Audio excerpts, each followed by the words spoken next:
Hi there, and welcome to the Skylight Books author reading series. If you'd like to learn more about us and our many upcoming author events, please visit skylightbooks.com, where you can browse our inventory, buy books, and join our Friends with Benefits Club. You can also follow us on Twitter, Tumblr, and Facebook. To speak to a real live bookseller like me, please call 323-660-1175. Thanks for your support, and enjoy. Amanda Yates Garcia is a writer, artist, professional witch, and the Oracle of Los Angeles. Her work has been featured in the Millions, the LA Times, New York Times, LA Weekly, Goop, Glamour, the London Times, CNN, Salon, as well as a viral appearance on Tucker Carlson Tonight. I'm sure you guys saw that. She has led classes and workshops on magic and witchcraft at UCLA, UC Irvine, Mocha, Los Angeles, the Hammer Museum, LACMA, the Getty, and many other venues. Co-host of the popular Strange Magic podcast, that's so amazing. Initiated is her first book. Pam Grossman is the creator and host of the Witch Wave podcast and the author of Waking the Witch, Reflections on Women, Magic, and Power. And what is a witch? Her writing has appeared in such outlets as the New York Times, The Atlantic, and Time.com. She is co-founder of the Occult Humanities Conference at NYU, and her art exhibitions and magical projects have been featured in such publications as Art Forum, Art in America, and The New Yorker. Now, welcome the witches.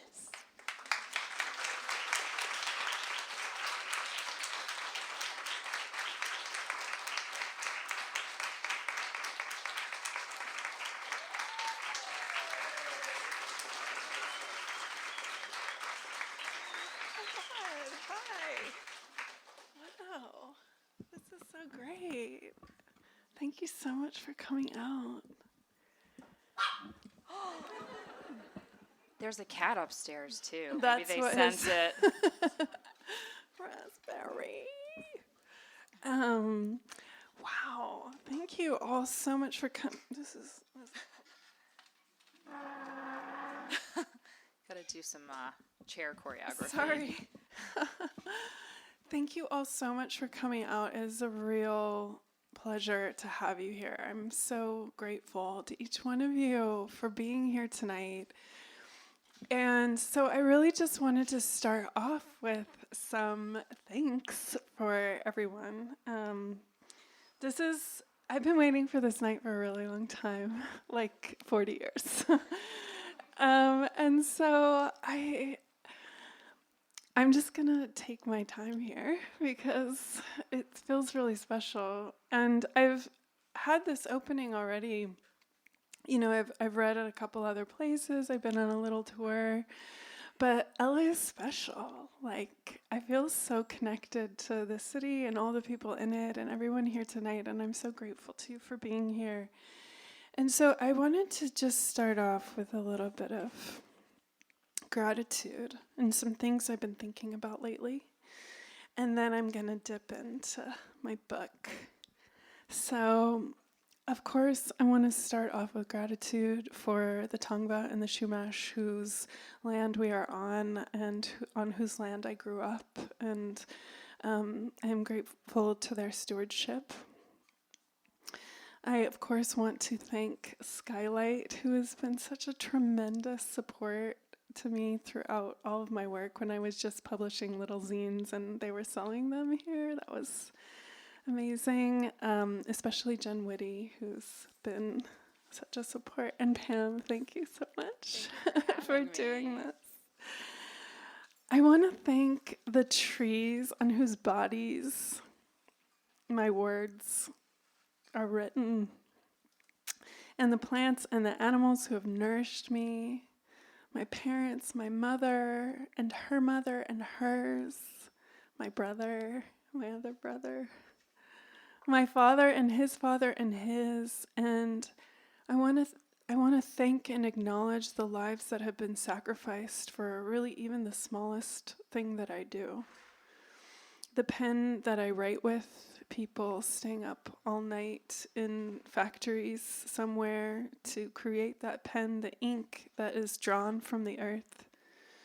The history of literature, writers of memoir, those teachers who taught me how to write, my friends who talked me down from ledges multitudes of times, my lovers who've comforted me, broke me open, made me grow, the sun whose light has sustained me. I really want to acknowledge, in particular, the spirits of nature and the spirits of the earth, who even now, as they are collapsing, sustain us. The water that even now, as it becomes acid and fills with plastic and is used to frack and blast oil from the inner bones of the earth, even now this water blesses and sustains us. The air created by the trees whose body I consumed to write this book, the air still gives me life. I can never repay the spirits for all they have given me, and I can never even begin to repay them. And it may be that the idea of repayment misses the point. Amanda did not write this book. The earth wrote this book. Amanda was the vehicle, and she found it hard to get out of the way. And so I just want to take a second for all of us to acknowledge all of the things that have to come together for anything that we create. And we're all, most of us, artists here, I think. You know, I have the great honor and privilege to be in the company of a great many artists and writers and thinkers and creators. And even the smallest thing that we do is supported by the entire world. It's really magical. To me, that's what magic is. So I think I will begin my reading with that.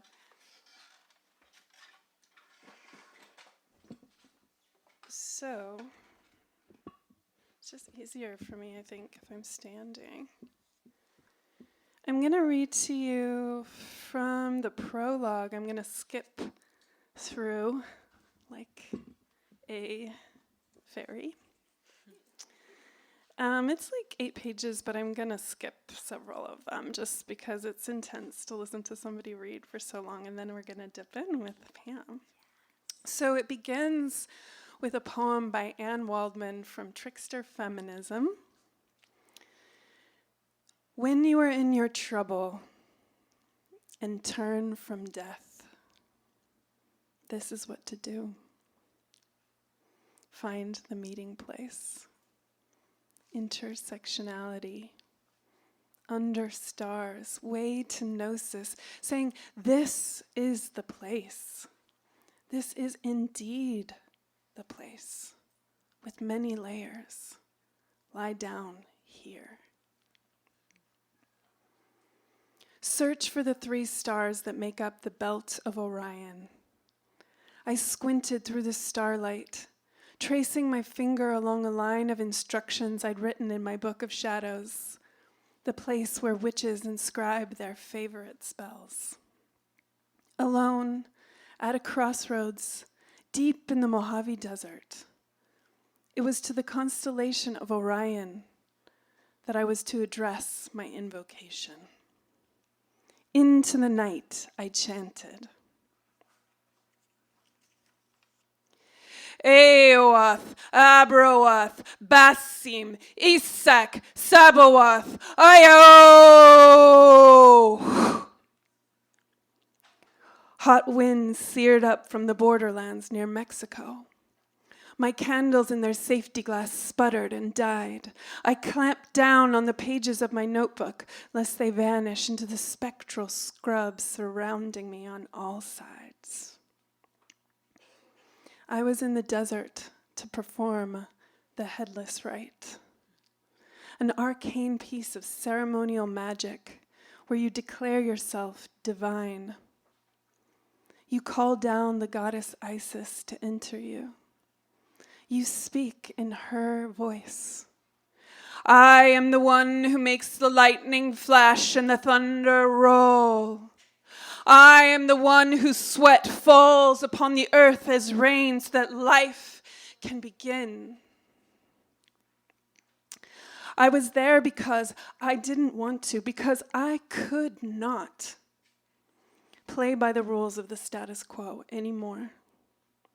I was done capitulating. The headless rite was to be the last in a series of magical initiations I saw myself as having begun at birth. Barefoot and virtually naked, the sheer cotton dress I used during my solitary rituals snapped around my legs like wolves in the dark. I stood inside a towering cove of red rocks, each 1,000,000 years old, and warm to the touch, still radiating the sun's heat at midnight. Spiny fields of jumping cactus, luminous in the starlight, formed a sea around me, waiting to leap out and pierce my bare legs with their thorns. It was dangerous land. Rattlesnakes, coyotes skulking through the creosote brambles. But I was mostly worried about the desert dwellers, macho, meth-addled young men in their monster trucks, out there somewhere guzzling 40s and howling their bloodlust into the desert void. Like most women and feminine identifying people, witches are familiar with the demons of patriarchy. They follow us everywhere. Even out in the desert, we can't be alone in our rights. The shadow of violence falls unbidden. And for many of us, just the threat of it. The lifetime of warnings to be careful. The accumulation of micro and macro assaults are enough to keep us home, safe, under the protective aegis of the patriarchal father gods. Every time I saw headlights advancing along the horizon or heard the low growl of a motorcycle bounce off the canyon walls, I fought the urge to run and hide. But I would not be chased for my magic by bad boy bros who thought they owned the world. I was there on principle. I was there out of a commitment to create the kind of world I wanted to live in. A world where witches raise power in the desert. A world where a woman could chant hymns to the goddess miles away from civilization without worrying that she might be attacked.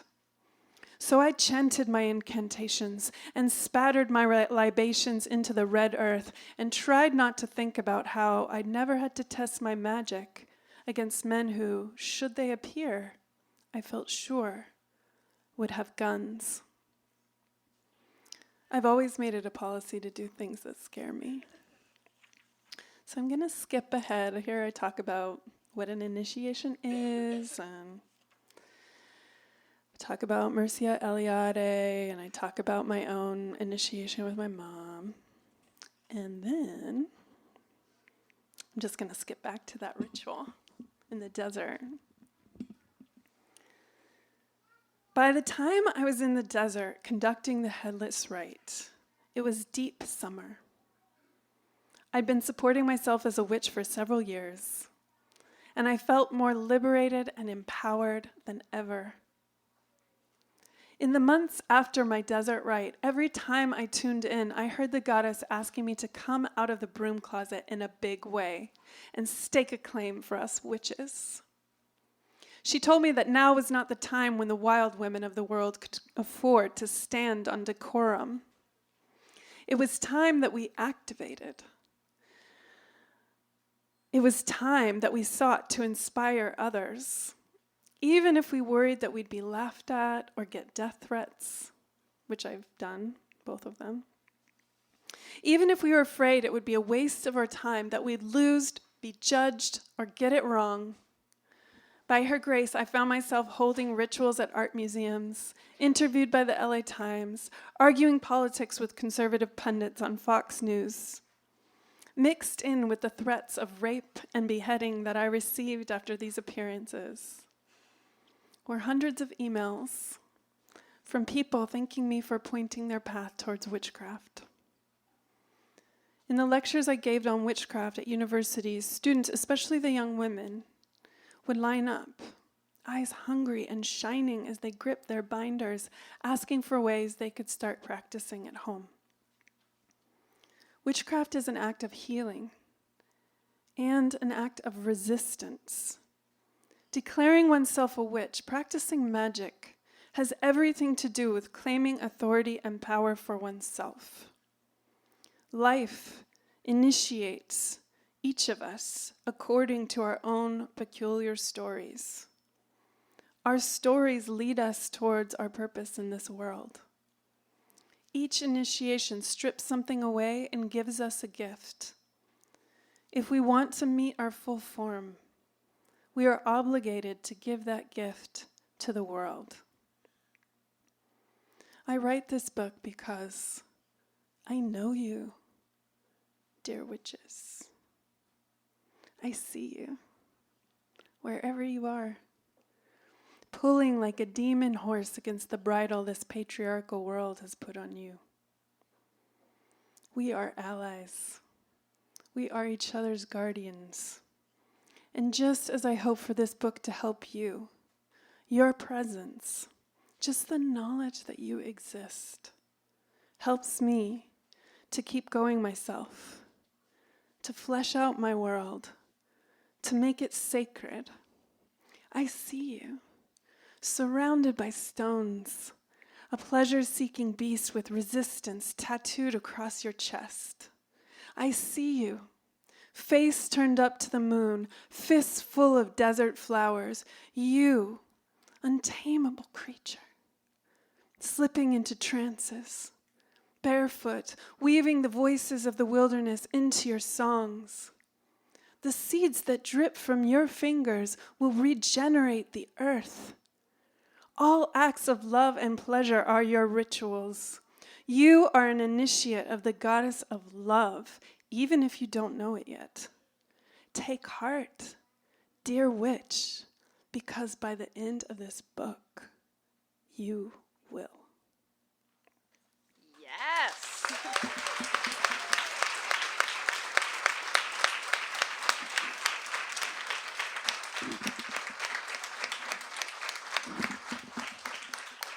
So exquisite, Amanda.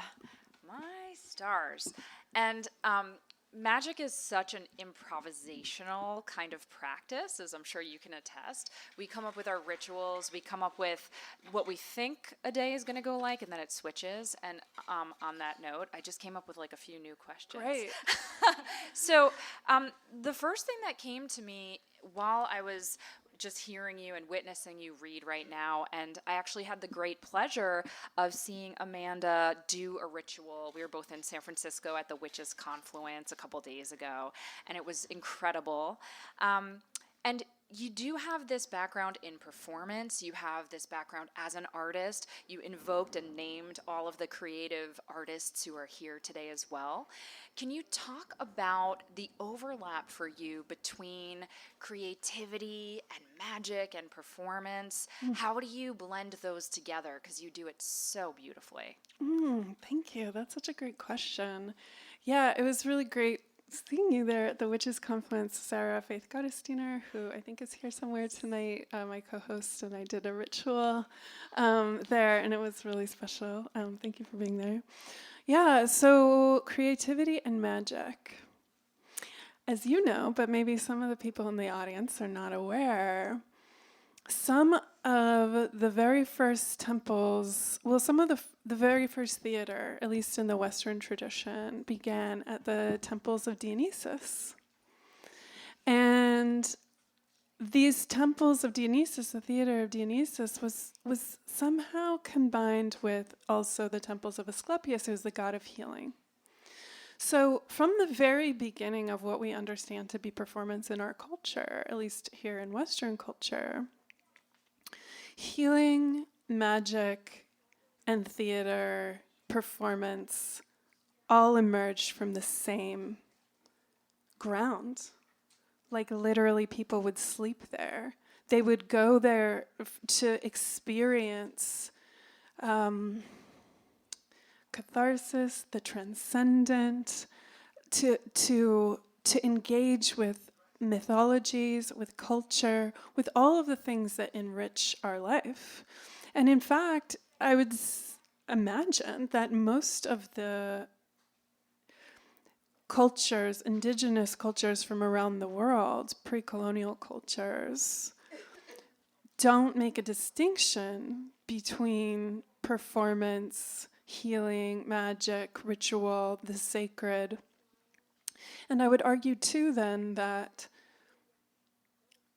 we can see that as the sacred, as magic, as theater, as healing become these discrete entities, this is happening in parallel with the rise of capitalism, the rise of colonialism, the rise of patriarchy. And I don't think that's an accident. You know? Mm-hmm. Absolutely. And so one of the things that comes to mind when I hear you talk about that is also how performance and magic, especially in the classical age, was about initiation, like the mysteries, where people would be descending and kind of mimicking Demeter and Persephone, the Eleusinian mysteries. And so you came up with the word initiation as the word to be emblazoned on the cover of your book. And you gave us a little bit of a hint at the beginning that your intro has more explanation for why you chose that word. But can you tell the kind people who are here, why did you land on that title, and what was it about the concept or the notion of initiation that felt important to center for this book? Well, so, initially this book was 3 different books. It was that for you? So. Yes, I know that life. So initially I had a book that was more like a book of poetry and about magic and witchcraft. And then there was one that was like a how-to book about it. And then memoir kept getting in the way. It just kind of kept coming in and was like, y'all get out of the way. I want to take center stage here. And just because of the nature of my life, it meant that I was looking at a lot of really difficult and challenging things that I'd experienced early in my life. And then also tracing the legacy of that back through my family lineage. And then thinking about how that's not just my family lineage. It's like the lineage of our culture is dealing with like brutality, trauma, anxiety, mental illness, genocide, all of these things. I mean, and I am very privileged even within that to, the struggles that I have experienced pale in comparison to many of the people in our culture, specifically people of color, indigenous people. And so I was really thinking about also questions that people were asking me a lot at the time, which is about like, how do you practice magic, and, worrying that they'd get it wrong, or, wanting these kind of first early steps. And I was just realizing that, I come from witch mother. Like my mother taught me witchcraft when I was a child. I had a ceremony when I was 13, the Rite of Roses, that brought me into that craft. But that didn't mean that I was a witch, really, Absolutely, and a lot of people don't have witch mothers. Some people come from long lineages, right. But some people, they're really into Led Zeppelin. Exactly, and yeah, so the point of that then is like, it wasn't having a witch mother that made me a witch. It was the way that I related to the struggles that I had when I was younger, and really stepping in to my power and like being willing to engage in this romance that is magic. Oh, I love that. It is very romantic, isn't it? It is very romantic. And to like, I think of an initiation as a beginning. Like even the word is like, we initiate something, we launch it, we begin it. But an initiation is also an ordeal. Like you get taken out into the woods and left there and you have to find your way back. Or you get tied to an anthill, or you get abused, or you lose your job, or you lose someone that you love dearly, or you are diagnosed with a mental illness or something like that. And you have to wrestle with this. You have to struggle with this. And some, initiations are real. They do not play. It is not a joke. When I was a child, yes, I was initiated and the roses were brushed on my cheeks and we cut the cord between my mother and I. And that was ceremonial. But the real initiations that we face have serious consequences. Not everyone survives them. Sometimes the bravest and the strongest don't make it through. But if you do make it through, and it's you do not have to be grateful for your struggles. You do not have to be grateful for your traumas or the things that have harmed you, but you can have gratitude for the strength that you've found to pull yourself through that. And then once you come out, in the book I talk about how that's the underworld. We get initiated by being pulled into the underworld against our will oftentimes.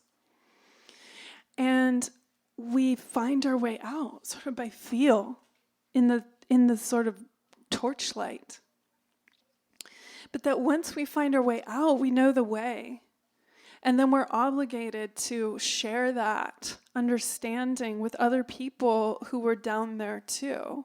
And in fact, that's how I got out, was through other witches, other artists, other poets, other dancers, other thinkers. My friends, like, those lights showed me the way out. And that's what makes you a witch, is when you find that strength, that power, instead of just thinking that you're at the mercy of the world, but that you recognize your agency within that and then find a way out of the underworld. So Absolutely. And I love the distinction between voluntary initiations and the ones that happen to you, because to your point, most of them are involuntary, right? And right. a lot of the ones that you write about in this book that you went through personally, there's a lot of trauma in here. It's a beautiful book. It's very uplifting, but there is quite a bit of shadow in here, and your own struggles and different experiences, that a lot of my friends tease me that it's a Scorpio book. Yeah, that's is. so great. And so I wanted to delve into that notion of like shadow work, because especially in light of the fact that I think a lot of people think that witchcraft, especially in today's context, it's all about like crystals and light and sending light to each other, and that's part of it. But there's also a whole shadow side, not an evil side, but a shadow side, right? Darkness is not evil. So can you talk a little bit about your work both as a writer and as a witch, delving into the shadow? I would love to. And I would also, it's so amazing that you asked that question, because actually my podcast partner and I, Sarah, are having a workshop right now that you can get online on our website, strangemagicpodcast.com, about shadow work. Okay, so. And it's really good, so you should check it out. But so shadow work. Just to reframe your question, Please. You're saying, like, does all witchcraft involve shadow work? Or Yes, that's part of it, but also, were you thinking of your book as shadow work, both as a witch and personally as shadow work too? Yeah. Okay. So that question is really exciting to me, because this is one of the. You are asking such great questions. Thanks.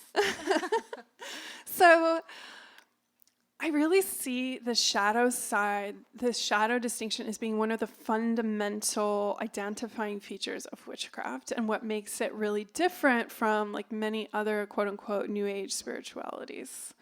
And one of the things that I find really troubling about a lot of New Age spiritualities, and which I think give them a bad reputation, is this sort of love and light mentality. Like, if we just focus on our right mantra, that we can have the life that we want. And the problem with that, of course, is that it ignores systemic oppression in our culture. If everybody could just think their way out by thinking of positive thoughts, then we'd be there by now, or there wouldn't be poverty. And and it places so much blame on Right. people. Like, these terrible circumstances that one is in is because they're just not thinking positive enough or Right. using the right crystal. Exactly right. Yeah. And so one of the things that I think is really important about witchcraft, and that we can see historically about witchcraft, is that witches are always, by their very nature, just, on the margins. Like, they're in the liminal spaces. They're the people who reject and resist the status quo by their very nature. That is fundamental to the practice. And it's a spiritual practice that is based in love and celebration for the earth itself, and recognition of the spirit of the earth. And if we recognize with honesty that, like, the earth is, like, in deep crisis, and many of us on it are in deep crisis. And one of the things that I feel like rage actively against in the book is, like, nobody wants to talk about this. Like, in our families, like, abuse goes on, struggle goes on, like, oppression goes on. And it's like, let's just pretend that's not happening. Let's be positive. And I really see that that's a function of white supremacy very much. Like, this ignoring of the reality of the situation. Like, Trump being like, oh, the Syrians are just going to have to work it out with the Turkish. Like, work it out. They're dying. People are getting shot in the face. Like, the idea that we're just going to ignore that is appalling to me. And so, witches are healers, and we cannot heal unless we recognize that there are wounds there. And that's not to be like, let's celebrate that and, like, dwell in the negative or whatever.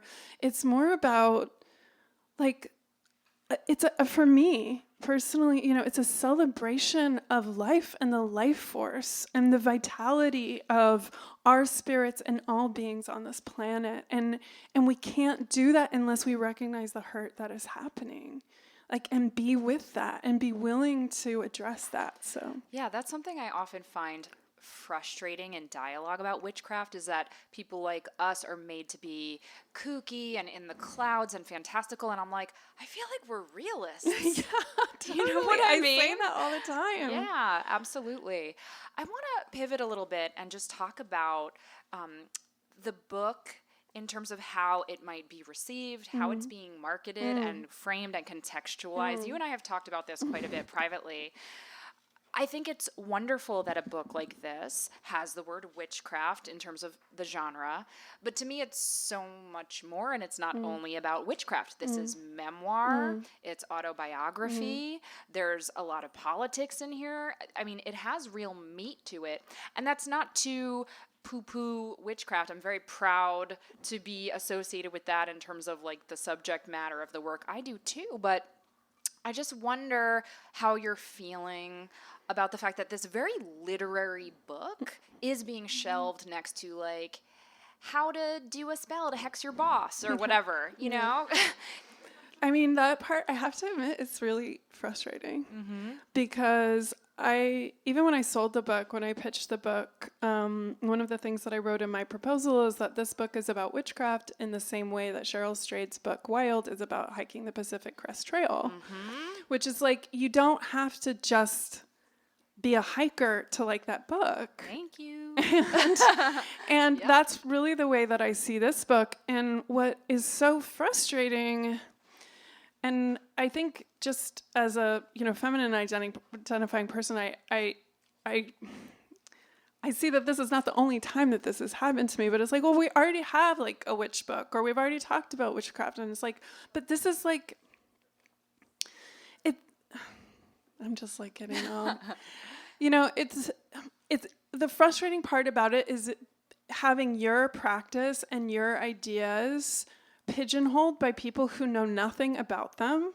Like, all the people who are like, oh, I don't like astrology. And I'm like, well, how much do you really know about astrology? Like, have you ever really, like, gone into it? Because it's so much also about, like, mythology and history and, like, a different way of relating to time and the world. And it's really entering into a poetics of time. And why can people, like, they're like, no, it's not about that. And you're like, well, how can you say that? You've never read an astrology book. You don't know what it is. And so it's very frustrating to have people be like, oh, this is what witchcraft is about. Spooky, scary. It's about casting curses. And you're just like, I've had so many, like, journalists and things asking me about, like, but are hexes real? And I'll be like, no. Or, I mean, I don't say that no, but, it's like very complicated. Yes. It's so hard to make sound bites out of witchcraft. I know. Let me tell you. It's like, so hard. And, yes. And so you're just, so the problem is that you're basically, when you're getting publicity as a witch, it's basically newspapers saying, like, isn't it crazy there's witches? And I'm like, can't we move beyond that? Because witches were spoken about in the Odyssey. It was written like 500 years before Christ. Like, when we hear about Christ, are we being like, isn't it crazy that there's Christ? And I mean, I kind of do think that. But do we have to, like, go back and retread that ground every single time? Wouldn't it be better to talk about, like, the substantive issues that witches are getting at, which is really about working in service of the soul of the world and seeing everything on this planet as being connected, as about relinquishing, both simultaneously relinquishing some of our individualism and recognizing that we are all profoundly connected with one another, that there is no separation. Like, the water in my body is the same as the water in the ocean, that there is no separation. We're in constant flow. Witchcraft is completely about relationship, but also about recognizing and finding your power and agency within that connectivity. And that is also something that is constantly discouraged by the symbolic order, by the world in which we live. And yet we're sitting here talking about, like, what, like, do you really think that if you burn an orange candle that Trump will, and you're just like, no, you're the one saying that and you don't know anything about this. Like, literally, people are like, wow, you don't have green skin. It's ridiculous. Where are your warts? I And know, you're just I like, know. Come I know. on, It's also just very, very lazy. Yeah, it's really lazy. But getting back to memoir, do you also think, I don't know, I've been thinking a lot lately about sexism. Yeah. And how when things appeal to largely a female or a feminine identifying audience. And queer audience as well. Yeah, absolutely. That it's often trivialized or not taken as seriously. And I think your book is so beautifully written just as a text, as a piece of literature. And that's not to talk down to the other witchcraft books. Right. There are some amazing witchcraft books and how-to books that are out there. But this to me is more in the literature category. I see that too. Thank you for seeing me. Absolutely. So yeah, I don't know. I don't actually have a question. I just wanted to mark that. Yes. Because I also think that this book can be enjoyed by people who are not just practitioners. Yeah, it's not just about it. Yeah, exactly. Well, it's about coming of age and coming into your own power, and also navigating the real hardships and shadows and rifts that happen in our lives, and you happen to be navigating them in this exquisitely poetic, romantic, magical way. But I think it's very relatable to anyone who's just a person dealing with the shit of being a person. Well, and I think that you're getting to a really important issue about that. Like, if women in particular, feminine identifying people, queer people are interested in something, it's often treated as if it's just some sort of frivolous hobby. It's foolish. Yeah. Or it's sensationalized. It's threatening. Right. It's going to be the downfall of society. Right. It's like sexy and horrifying at the same time. And I think, witches are really smart. All the witches that I know are really smart. You have to have like a lot of guts to sort of publicly call yourself a witch and work in that way. Hell because like you just get constantly like made fun of and trivialized. And so the witches that I know are really brilliant. And also, well read. Well read, Like, yeah. you have to read a lot of stuff. Yeah. There's not just the one book they hand you. Yeah. Like, You're you not have just to navigate a lot of different texts and figure out your own path. and really question what you're reading and what works and what doesn't, and you're like connecting it with like mythology, with history, with economics. Like most witches that I know are working very potently and powerfully in the direction of, social justice. And so I think that, where was I going with that? I was going to say that Sexism? That sexism, that things get trivialized when people who are working for marginalized groups are interested in that thing. Absolutely. Oh, there's some other thing. Maybe it'll pop back in. Okay, it'll come back. Speaking of things popping into your mind, there's a phrase that you use in the book that comes from occult scholarship, which is the word egregore. And I love it. It's not the first time I encountered it, but it's the first time I connected to it, was reading how you framed what an egregore is. So can you explain what an egregore is? And then follow-up question, can you maybe tell us what you hope the egregore of your book will be? Yes, I would love to. So an egregore is essentially, it's sometimes known as a thought form. It's like an angel. It's like it's a spirit, one might say, in a poetic sense, of a group that we create collectively. So for instance, like Jesus is an egregore. When you get together and you pray to something and you write hymns to it and you paint it and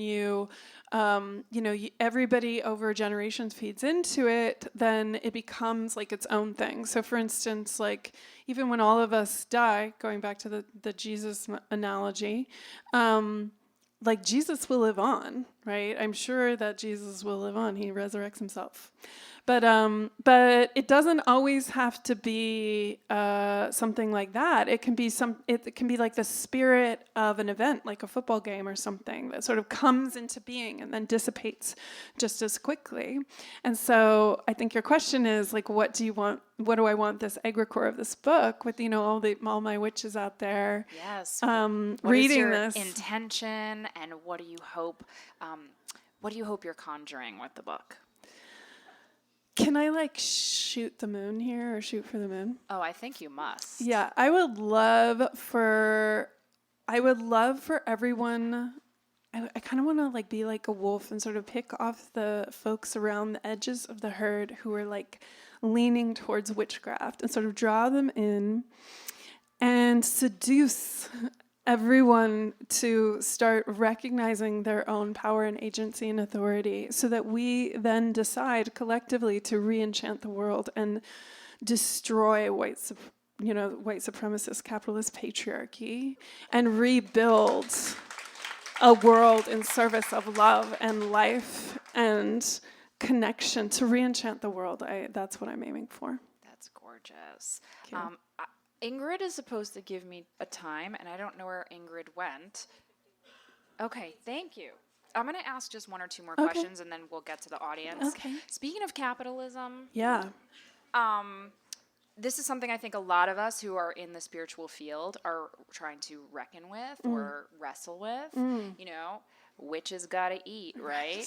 So how are you thinking about capitalism and witchcraft today, especially in light of witchcraft being more trendy? Right. There is a lot more opportunity and things you can buy and people Sales calling potential. themselves witch life coaches and all of that. Yeah. What are you thinking about in terms of capitalism and witchcraft? Well, so one of the things that I talk about in the book is how part of my desire to escape, the underworld, was a desire essentially to escape capitalism, because I hated having the abysmal jobs that I had, before I became a witch. And then even when I got a job that I thought would be a good one, you go to grad school and then you get a job teaching, but it's like adjunct teaching, and it's not what you thought it was going to be. And, so it's so true with so many things that we're doing. And there's nothing that we can do. For instance, as I was talking about using my pen to write this book, the pen is plastic and it's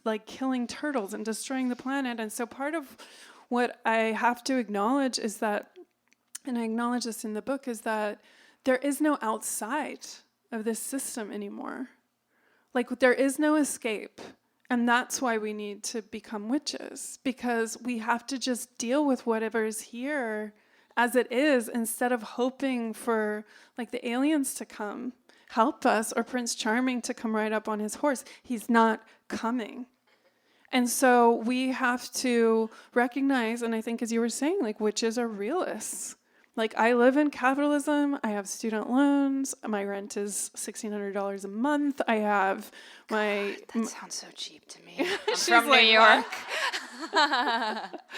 I have car payments, I have car registration, I have all that stuff. So, if I was living in an ideal world, like, I would be holding moon ceremonies and healing work and ritual, and that would be free. And I would love to offer that. But also, like, if I don't charge for my work, then I won't keep doing it. I'll have to go back to adjunct teaching, because I won't be able to support myself. I won't be able to support myself adjunct teaching either. But like, That is true. But we have to live within this system. And even if we didn't, even if we're like, no, I'm going to go live in a commune somewhere, well, you need to buy that land unless someone is like independently wealthy. And then if you don't remain constantly vigilant, then someone is going to come kick you off that land so they can build a freeway there or whatever. So we don't have the luxury of being in denial about the situation that we find ourselves in. And instead, yes, it's true that the master's tools can never dismantle the master's house. But I think, as Audre Lorde said, but witchcraft is not the master's tools. Like, yeah, my website is the master's tools.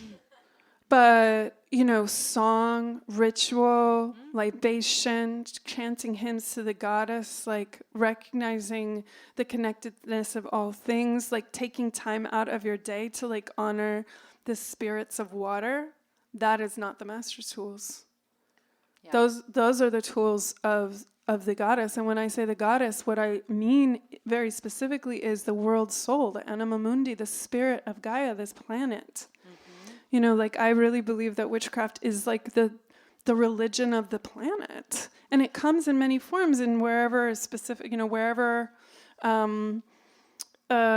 you live. It's very place specific. Like, whatever ground is under you, like, that is the work for you to do right there. You don't need to go anywhere else. You don't need to go to a Tibetan mountaintop. The people in Tibet are going to do their ritual, their magic there, and we're going to do it here. Yes. Well, you are doing such beautiful magic right here. Thank you for this rich, brave, gorgeous book. And congratulations. I have a million more questions, but Ingrid is showing me that I should give you guys the floor. So does anyone have any questions for the wonderful witch Amanda? Yes, ma'am. And can you speak so loud, like even louder than you think you need to speak? I believe that. She's a Capricorn. Awesome. She's like... Yes.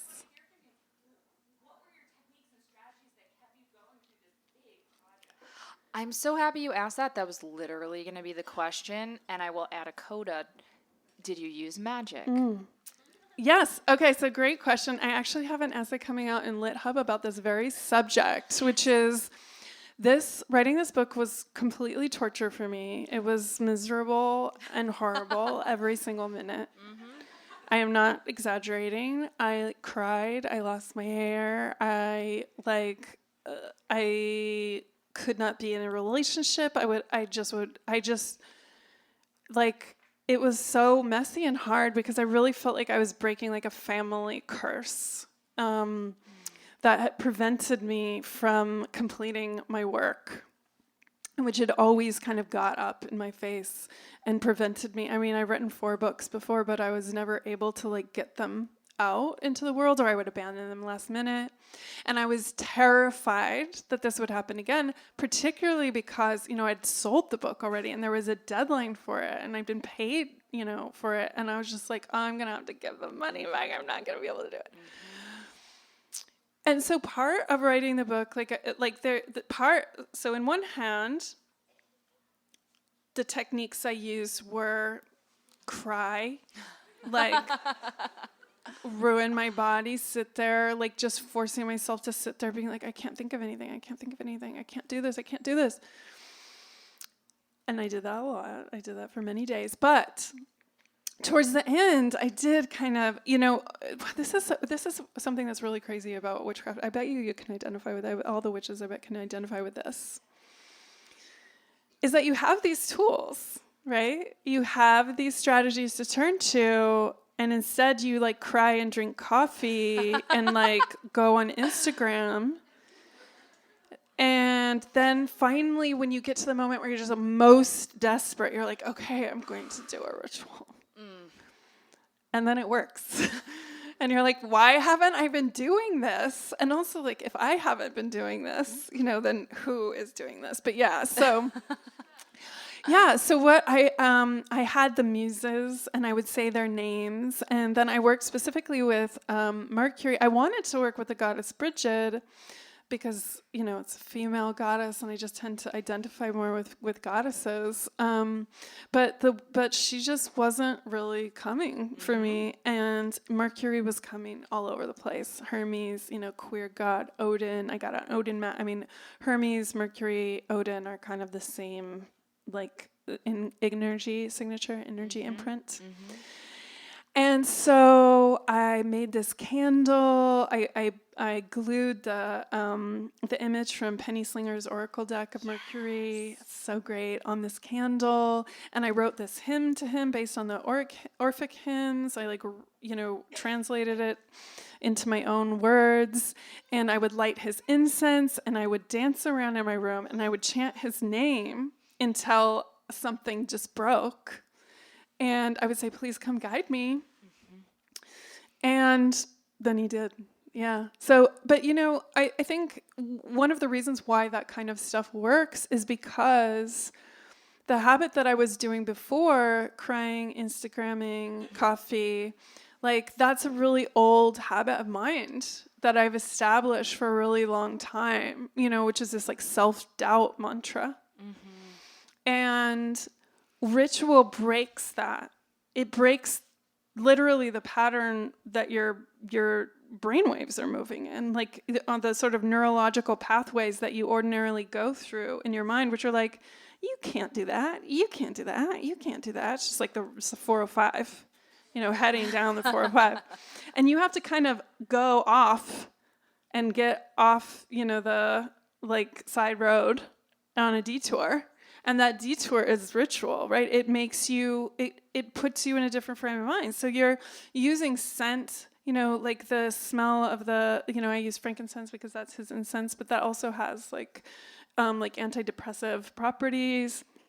I have the candles lit. It just makes me feel more in awe, more inspired, like I would put on music that I felt like really spoke to him, to cultivating this atmosphere of reverence. And it's really hard in that atmosphere to maintain your same habits of mind. And so the rituals are working on levels that we don't always think about, like we're like, how can calling Mercury, like unless you really believe that Mercury is like a winged, sandaled person who's kind of coming into the room, how can that work? Well, it's because you're connecting to the whole history of that mythology, of this like queer healer who kind of comes in and like is able to solve all riddles and is able to coax even the most taciturn rocks to speak and chant. You're connecting to that, and you're using song and vibration and light and scent, and so it does really radically change things for that reason. And I can't help but just note for everybody that writing a book is such an initiation. It sounds like a whole nother thing you went through. Yes. Next question. Hi. Okay, so I really love what you're saying about witch tradition being different from New Age tradition and that we accept reality as it is. Yeah. So my question is, though, how do you deal emotionally when a ritual or spell doesn't work as you want it, with the caveat of not like something within the system of repression that we live that we can't change. Like, let's say you cast a healing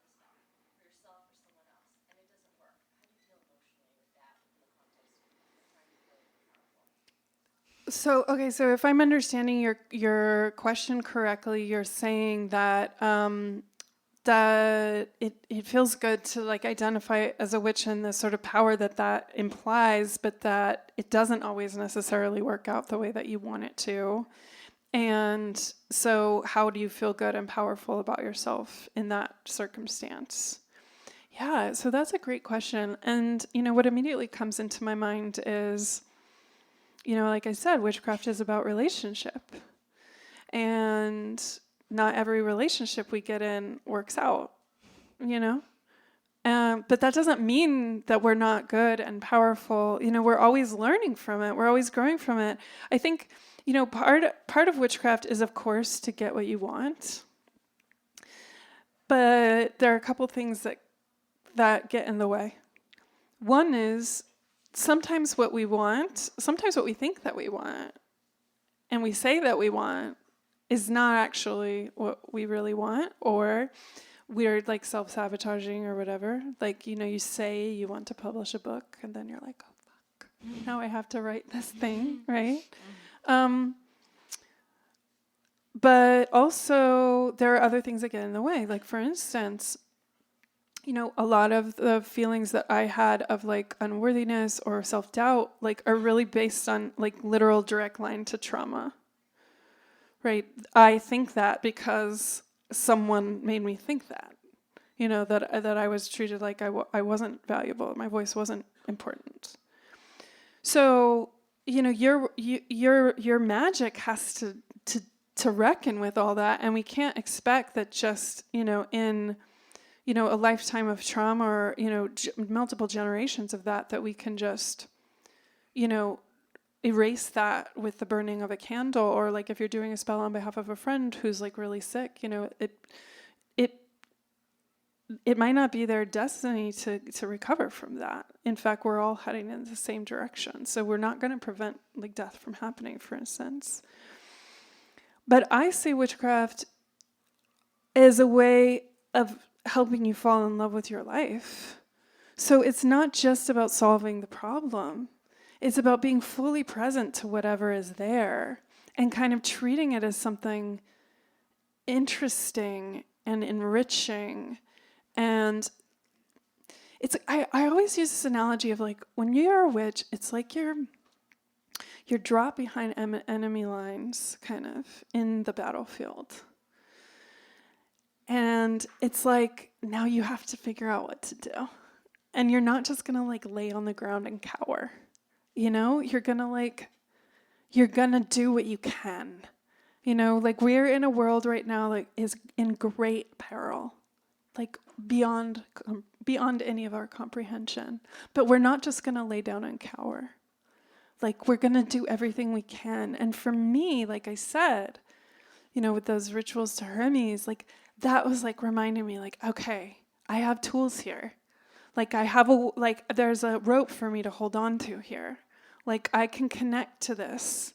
And so I think a lot of the time, because we live in a culture that's so organized around getting what we want, we can't help but frame our magic and our ritual that way as well. But often it should be more about finding the strength within myself to cope with that, or to find peace with whatever is happening, or to feel a sense of agency, to make good choices in dealing with all of that. Because we're not, like we have power, but we're also working in relation to the rest of the world, and like it's also powerful. It also might be working to a different. Does that sort of answer your question? Yeah, thank you for that question. It reminds me of a conversation you and I had a couple of days ago, and you said something that I just loved, where you talked about how witchcraft is people taking responsibility for their own lives. Yeah. And I love that in direct opposition to a lot of the narrative around witchcraft, which is like, we're all trying to escape our lives. Right. And it's like, no, we're trying to do something about Right. this, and trying Right. to actually face the lives that we have. So true, like, because it's like we're trying to find new tools, new methods, new ways of solving problems when like a lot of the tools that we've been given don't work for us, or only lead us deeper in. So for instance, something that I wrestle with all the time, and I think it's to a question that you were asking earlier, is like, part of me, I don't want to be homeless. Like, I don't want to like not have retirement money. Like, I want all of those things. Like, I love nice clothes, but like, and so part of me does just want to do spells for money, or like does want to, like do stuff for success, and like wants to be like the baddest, most famous witch or whatever. All my books flying off the shelves. Of course I want that. But the thing is, on a deeper level, I also just like want to destroy this system where I feel like I have to constantly, ruthlessly strive. And that is never going to be enough.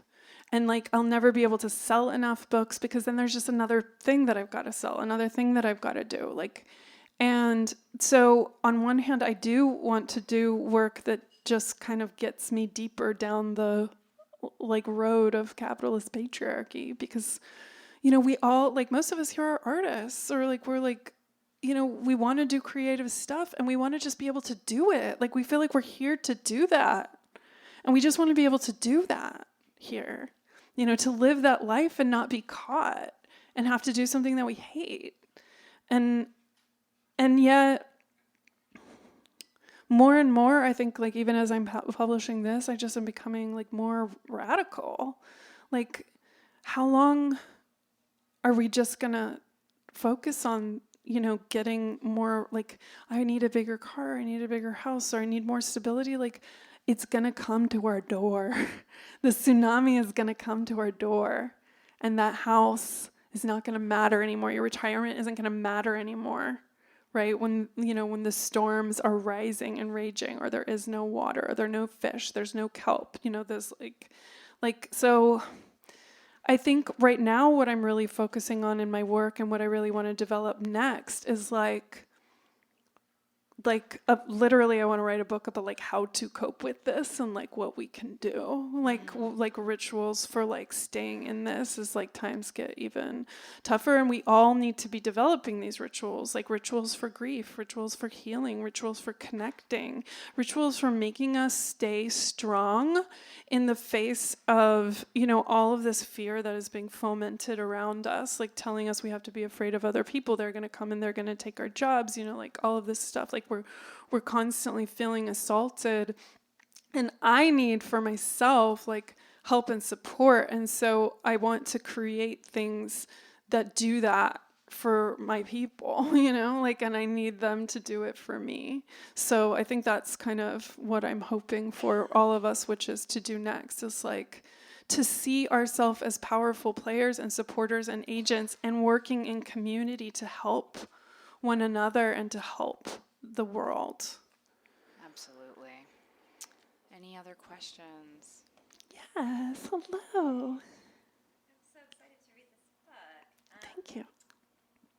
This you sort of touched on this in what you were just saying, but I feel like when I think about lineage of witches, and this connection to Earth, I think of sort of that rising out of a time when there was like the little village cut away against the vast wilderness, and we live in a time now where talk about the Anthropocene, like that there's no part of the earth that isn't touched by Right. human activity. So I'm just curious when you think about that lineage and like the connection to earth that you're celebrating and connecting to as a witch, like how is the 2019, the way that nature is now, Yeah. I love this question, and I think probably we should end on this one, or what do you think? I'm just letting Ingrid tell me what's up. I don't know where Ingrid is. 5 more minutes. Okay. I love this question. I have so much to say about this. Okay. So the question is, like, here in the Anthropocene, where there is no outside anymore, right? Where like the hedge witch who's kind of like living in her cabin in the woods on its chicken legs, is like surrounded on all sides by a freeway and like a toxic waste dump on the other side. So how to make sense of that?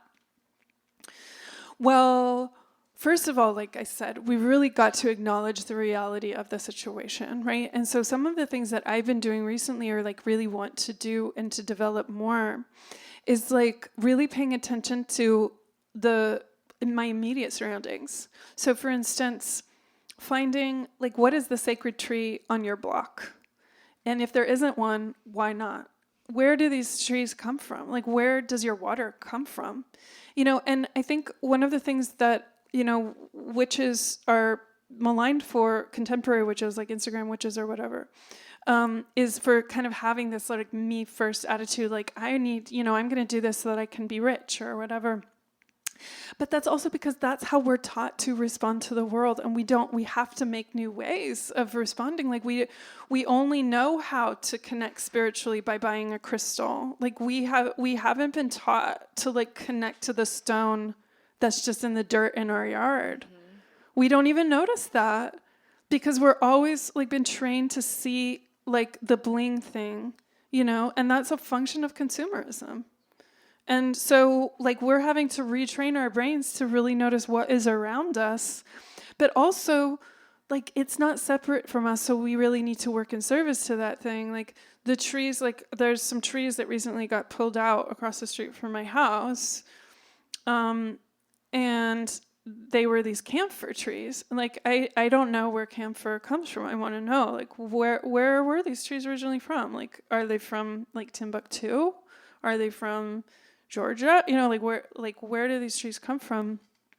But I also liked them being there, and I didn't want them to be removed. But the people, so I went over as they were pulling them out. I'm like, why are you pulling these out? And they said that they were diseased and that they would spread, the disease would spread. And I was like, is that true? I'm not sure. But now it's incumbent upon me then to call. They gave me a number to call and be like, I want you to put new trees in.